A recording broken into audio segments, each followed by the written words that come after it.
की लहानपणीचा खिस्सा माझा इतका मोठा होता, पण त्यात जाणारा हात मात्र छोटा होता. सर्व जगाला विकत घेईल इतके मोठे स्वप्न होते.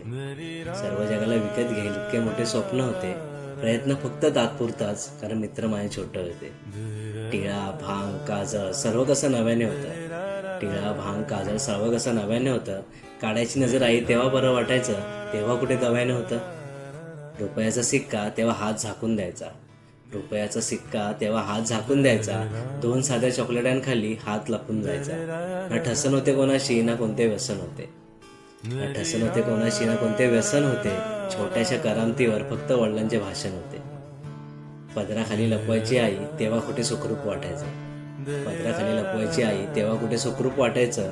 मी कुरूप असलो जरी आईला माझं देखणं रूप दिसायचं. गरम भाकरीचा चटका जिभेवरून गेलाच नाही. गरम भाकरीचा चटका जिभेवरून अजून गेलाच नाही. देवाने सर्व काही हरपून नेलं, पण त्या आठवणी मात्र नेल्याच नाही. आता आईचं बाळ शहाणं झालं. लांब गेल्या शहरात आई जेवलो ग, हे फक्त बहाणं झालं. किती पण प्रयत्न केला, पण तो भांग आता पडत नाही. किती पण प्रयत्न केला, पण तो भांग आता पडत नाही. जसा रडायचो आईच्या पदरात, तसा आता रडत नाही.